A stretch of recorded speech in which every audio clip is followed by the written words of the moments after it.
where I teach you how to start flipping houses, or if you're already doing it, how to grow your business.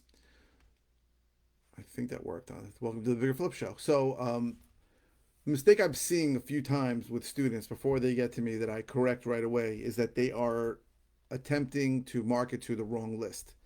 So, in other parts of the country, it can be a list that really doesn't work well and that I have to identify why. In New York, it's people who are marketing to the pre foreclosure list.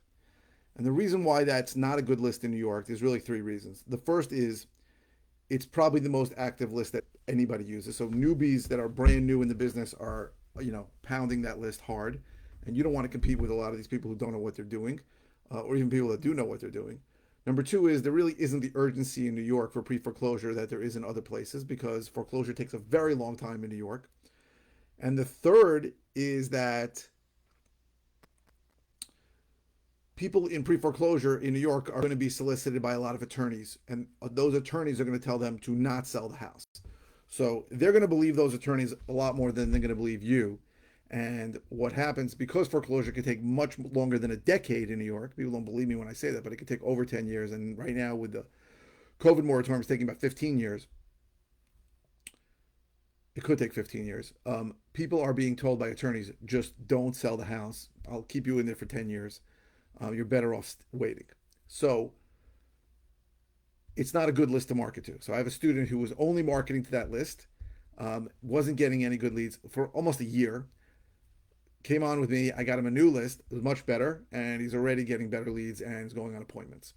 So I would say you need to, when a student comes to me and says, hey, I want you to coach me, the first thing I do is look at what they're doing. And it's fine if they're not doing anything, but sometimes they've been doing things. I've had people come to me and say, I've been wholesaling for 2 years. And when we get into the nitty gritty, they've spoken to 10 sellers in 2 years. Not exactly the kind of numbers you need to be successful. So the first thing I do is I look at what the student's doing.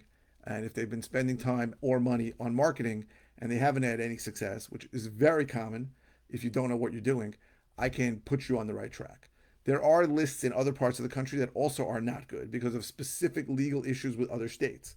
These are the kinds of things I can find out because I know people who do this almost everywhere in every state.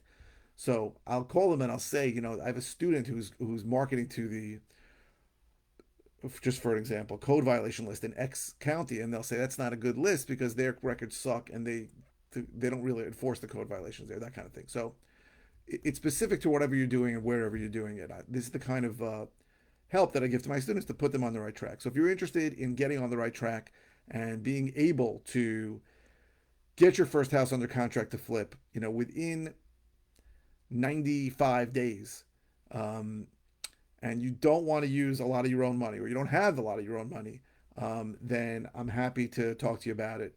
Put a comment below that you're interested and we could talk about possibly getting you coached. So I hope this was helpful. If you're interested in all the ways I can help you, go to biggerflips.com. If you're watching on YouTube, please subscribe. If you're watching any of the channel, please click the thumbs up.